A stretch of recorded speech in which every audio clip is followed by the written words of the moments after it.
Hey, this is Mac B. the Wolf. And this is Action Jackson from the Ugly American Werewolf in London Rock Podcast. Do you like Kiss? If you do, you should really listen to Tom Zeus of Shout It Out Loudcast. They know their stuff, and they're funny as hell. Shout It Out Loudcast. With Tom and Zeus.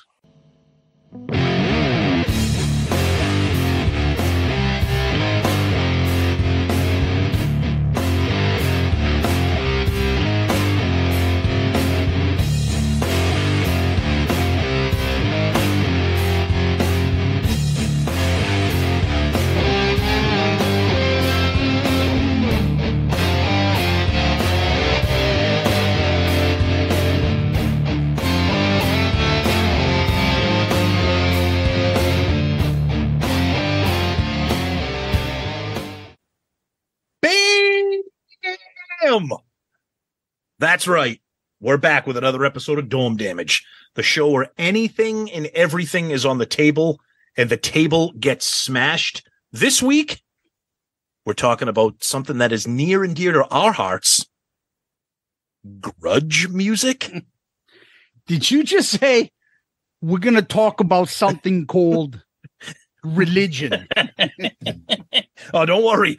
An Ali G show retrospective episode will be coming soon. Would you, as a gesture? It's been quite boring, to be honest. No, but we're talking about grunge music and the term Big Four, which, let's be honest, most people in the music world, when you hear Big Four, I think it kind of originated with the thrash. Megadeth, Metallica, Slayer, Anthrax, Big Four. Then grunge comes over, and everyone's like, Big Four of grunge, Pearl Jam, Alice in Chains, Nirvana, Soundgarden. Is that the Big Four? Should there be a Big Five? Should there be a Big Six?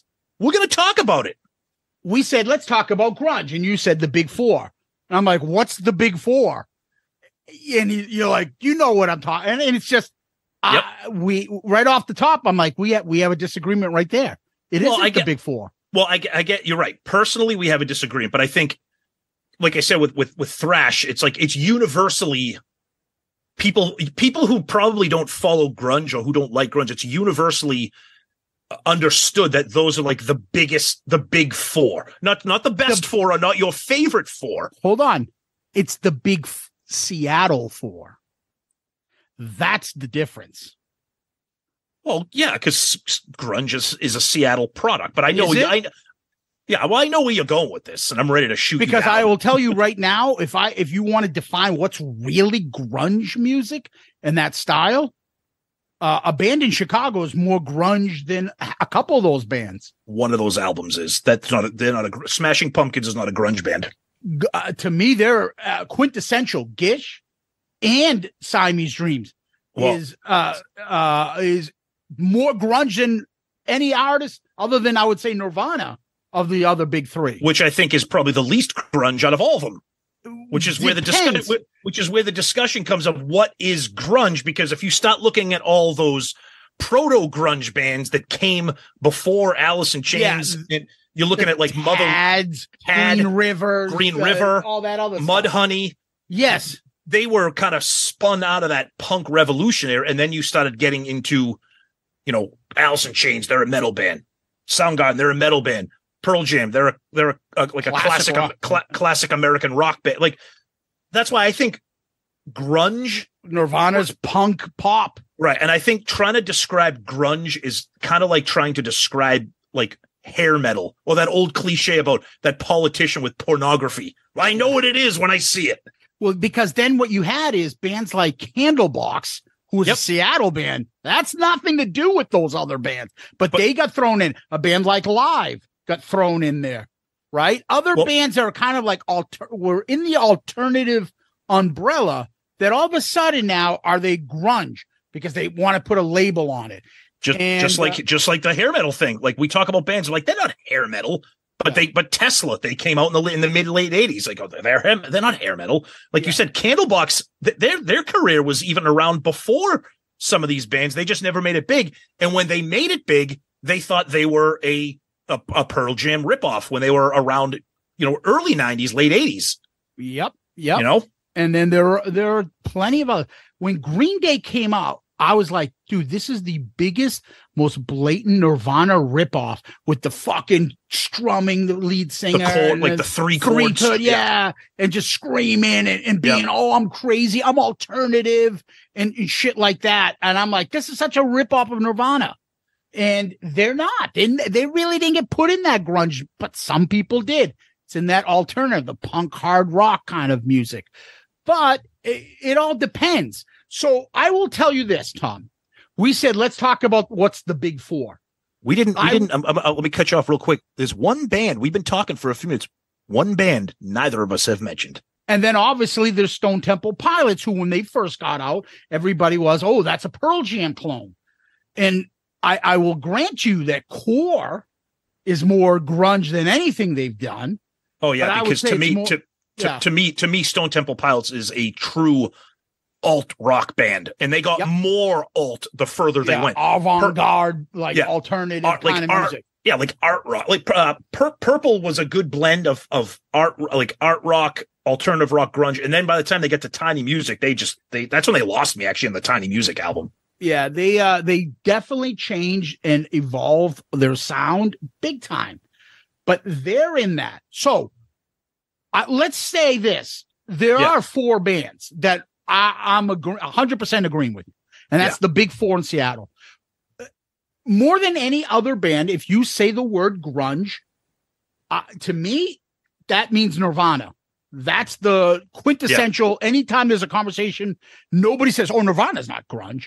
That's grunge to me. Okay. Then there'd be Pearl Jam is another one that gets thrown in there. Yep. I would agree. That's two. Then there's Soundgarden and Alice in Chains. I agree. That's the grunge big four right there. If you're sticking to that and saying, to me, it's more the Seattle big four. However, and then for me, a band that you know how much I adore and probably my favorite grunge album out of all of them, and maybe we'll do this on ARC, is Screaming Trees, that's grunge. Which is, to me, and I'm not just saying it's because I love Sweet Oblivion and those other albums, Uncle Anesthesia and that kind of stuff. That to me really incorporates grunge. The vocals, the vibe. It's not like real heavy like Alice in Chains. It's Soundgarden. It's not real poppy like Pearl Jam. It's not real punky like Nirvana. It kind of checks off. To me, it's more of like that really almost like proto grunge with a little bit of melody, which is why I think that album to me is just absolutely, it's perfection for me as for that album. But that band, everybody thinks they're like a one-hit wonder. Nearly Lost You from the Singles soundtrack, which we've covered. It's not. They're not. Right, of course. Yeah. And so, Tom, I would argue when you say grunge, there's a big six. Okay. So I would put STP and I would put Smashing Pumpkins in there. And there's a reason why. Okay. Not just because they, like their songs, I like them and they're big bands and stuff like that. But I think those six are way above everybody else. And I'm not saying Smashing Pumpkins and STP are up there with Pearl Jam, Nirvana, but I'm saying the floor at Smashing Pumpkins, STP, Alice Chains, Soundgarden, and then everybody underneath. There's a big drop. So there are bands like Hole, Screaming Trees that are kind of around there underneath, not too far down. Live Through This by Hole. Great album. Is arguably one of the great grunge albums of all time. And then if you can talk about other grunge, here's a band that they didn't really know what they were, and they became alternative rock. But even the Foo Fighters debut album, that's wicked fuzzy guitars, alternative heavy guitar driven stuff. But that came out kind of like when there really was no grunge. That came out in the because if you think about the grunge itself is kind of like when you talk about like the slasher era of horror movies, everybody thinks it was like this like huge time consuming era of music. It really was like only about 3 or 4 years total. And then you started having all the hangers on and all the ripoff guys trying to be the next Nirvana, the next Pearl Jam. But the difference with Stone Temple Pilots and Smashing Pumpkins, I think they were grunge-ish at times, like we talked about, but Smashing Pumpkins to me became a full-blown alternative rock band. I mean, that Melancholy and the Infinite Sadness, there's nothing grunge on that, really. So at one point you were asking me earlier, what are you doing? Fucking writing down notes? I'm like, no. But I did take down something that I wanted to bring to your attention. Yeah, go ahead. The reason why I say Big Six. Yeah, and I get it. I get you. It's not just because of that. It's also the success level. Mm-hmm. So obviously Soundgarden gets put in there because critically, but if you look at the numbers, I'll go to the top 3 albums from all these bands. Yeah. So Bad Motorfinger only went up to number 39. Super Unknown went to number 1. Down on the Upside went to number 2. Okay. Yeah. So they had a number 1 album. They had a number 2 album. So that's great. Down on the Upside, platinum. Bad Motorfinger, double platinum. Super Unknown, 6 times platinum. Go over to Smashing Pumpkins. Gish, platinum. So that evens out with Down on the Upside. Siamese Dream, 4 times platinum, which almost, it's better than Bad Motorfinger and almost as good as Super Unknown. And then Melancholy is diamond because it's a double album. It went 5 times platinum. Melancholy went to number 1. Siamese Dream went all the way up to number 10. So they each had number 1 albums. I would say that Smashing Pumpkins' 3 albums are way more successful than Soundgarden's. When Melancholy came out and Bullet with Butterfly Wings out, Soundgarden has never had a song as big as that song. That song was like the biggest song in music, not just alternative or grunge. That song and that video was huge. And then Tonight, all those songs, all those videos were way ahead. They were like considered the ones that took up the mantle after Nirvana left, because Pearl Jam started going way alternative with Yield and No Code. And yet Smashing Pumpkin was putting out stuff that were hitting the charts, all their songs, all their videos. So I think they, for a while, were the biggest band for one point. So to me, and they're not, they're below the other ones as far as much below for me, how much I like them, but I got to give them credit. To me, I can't say Soundgarden has had more success or popularity. I think critically they have than Smashing Pumpkins, but you got to put it up there.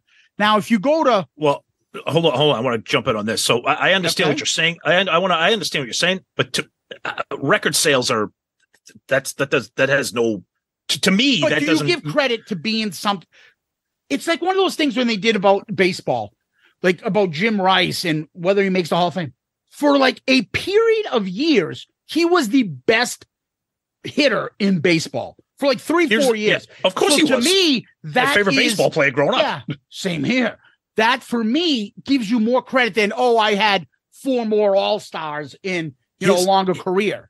Here's the counter argument, though, to the Smashing Pumpkins record sales, though. Okay, yeah, maybe in that timeline of music, they were bigger than Soundgarden.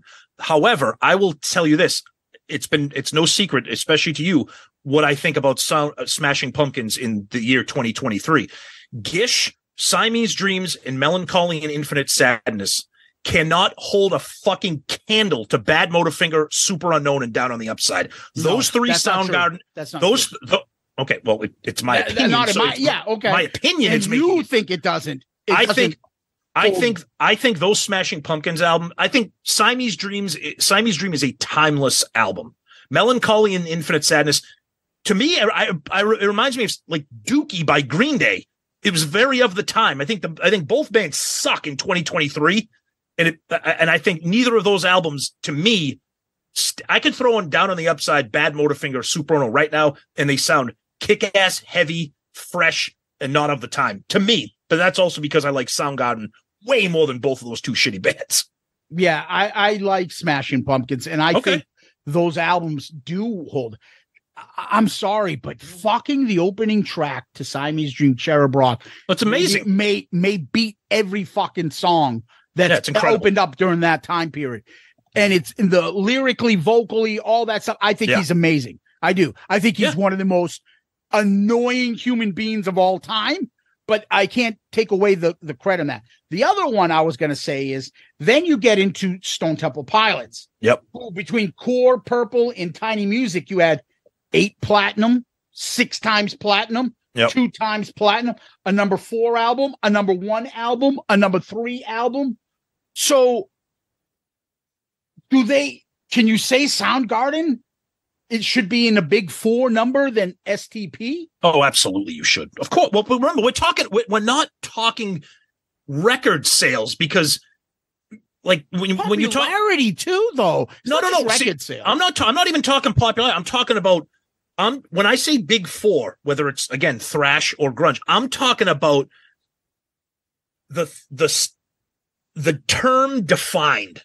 Grunge is this band. I'm not saying these bands sold the most records. I'm saying when you think of garbage, think of Akeem. Okay? When you think of grunge, these are the bands that solidify that term. I'm not talking about popularity, record sales, etc. Because it's more Seattle in their part of the Seattle sound. And maybe. But it's like we've talked about before. Like, what's the big 4 of hair metal? I mean, that's a future episode. Don't even answer that right now. I'm just saying because that is a future episode, of course.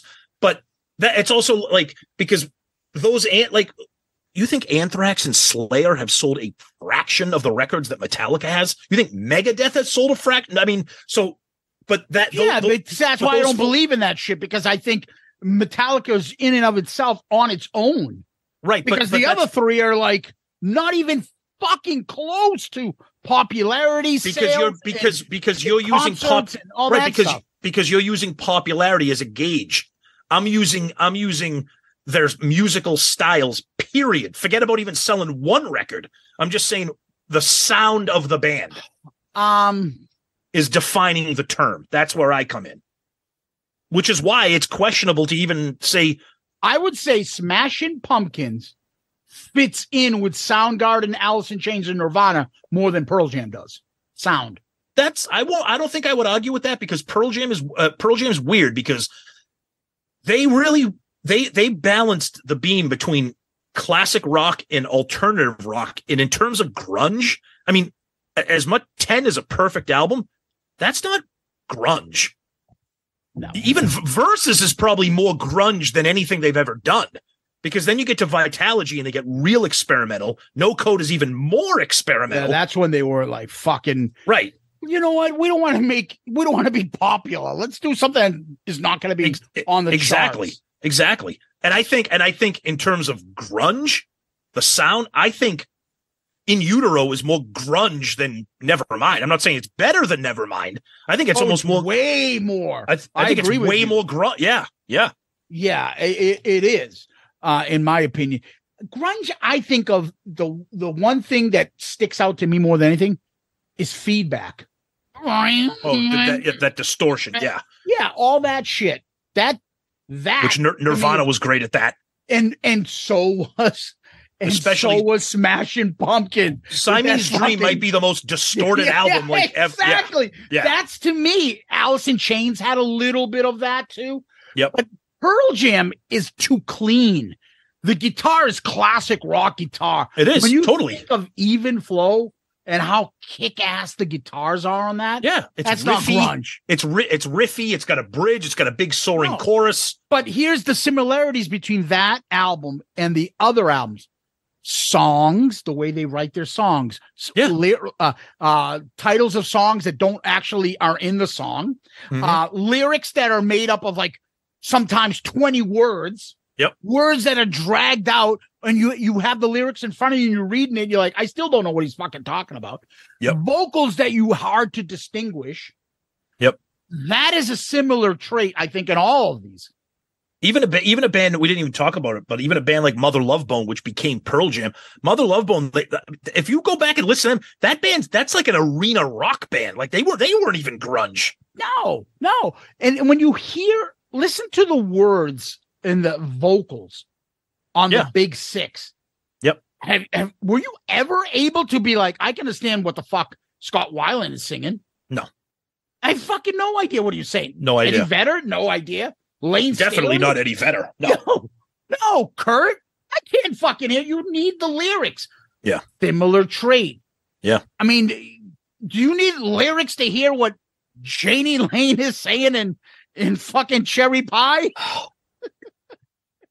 We'll do a big 4 hair metal. That'll come up soon. But am I right? I got what he's saying. Yeah. She's I know. my cherry pie. Right. And then go listen to Yellow Ledbetter by Pearl Jam and tell me if you can interpret one word without the lyrics in front of you on your phone. I'm on my way. Home, sweet home. That's it. Got it. That's right.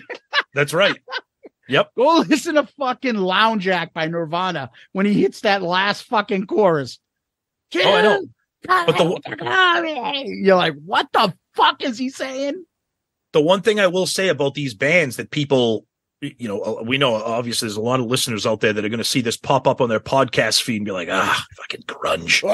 Grunge. Well, but I'll tell you, kill yourself. Yeah, well, that's uneducated music people right there. Kill yourself. Give me a break. Thanks, Kurt, for pointing that shotgun at your fucking head and ruining it for everybody.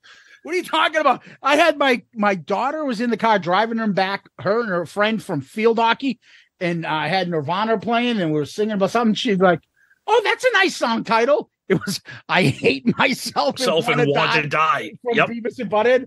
Yeah. And then it's like, if you think about it, to these kids who have no idea, you're like, "Oh, Kurt Cobain killed himself." Oh yeah, Chris Cornell killed himself. Scott Weiland dead. Mark Lane Staley dead. Lane Staley dead. Yeah. It's like that scene in Austin Powers. Andrew Wood dead. People I know. Mama Cass dead. Ham sandwich. Like it's like everybody's fucking dead. Exactly. So they had that lifestyle. It's the music. What are they writing about? The clothing. That's the other aspect that connects all these bands. The image, the look, the attitude, the non-rock star attitude and look, the lyrics, the vocals, the guitar, the distortion. But the thing about these bands, though, the music right now, 30 years later, to me, and I know to you, and I know to some of the listeners out there, it still sounds fucking kick ass. It sounds fresh. It doesn't sound. Go listen to Dirt. Go listen to Pearl Jam 10.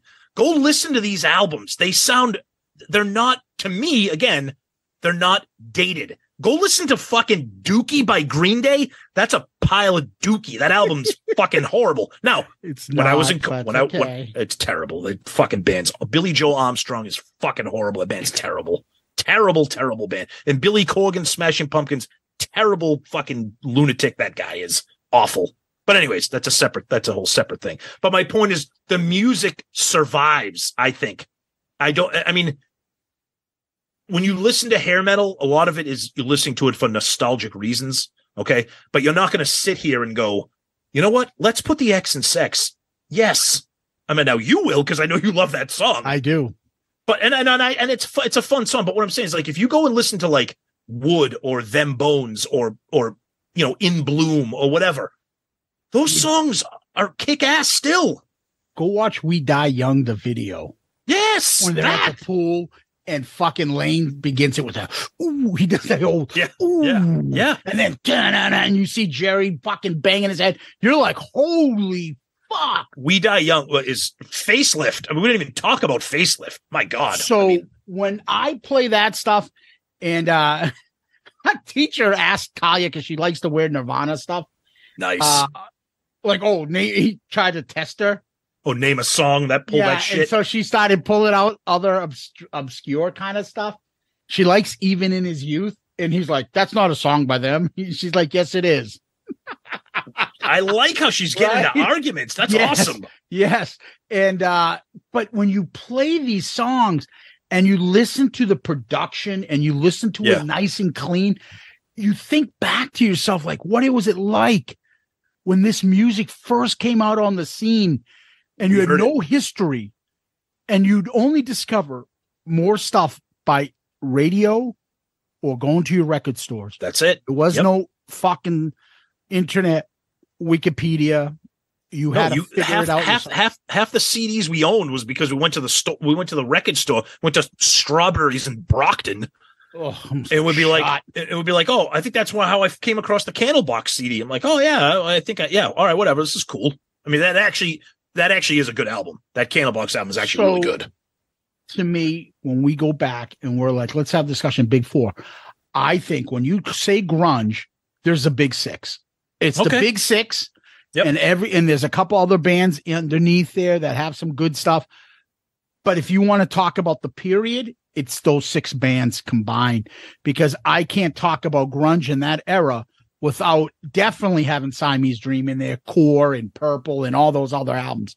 Yep. So do I think they're as good as the other ones? Yeah, I do. I really do. I think that those albums are just as good as Bad Motorfinger and fucking fucking In Utero and what's the other one? Vitology and all that other stuff. There's some great albums from all 6 bands. Oh yeah. And when you say grunge, to me, that's what my mind goes to. I got you. Okay. And so I would hope that some of you guys that are like, heard some of these albums that we just mentioned and actually give them a shot. You know, just like you tell us, oh, you got to hear fucking Winger's 6th album and shit. Yeah. You guys need to start listening to some of these grunge albums and listen to it, not with the fucking minds, oh, I killed my hair metal. Right. But give it a shot. I'm telling you, you guys are going to walk away being like, holy shit, what have I been missing? I hope so. Yeah. Till next time, Tom. Peace out, Girl Scout.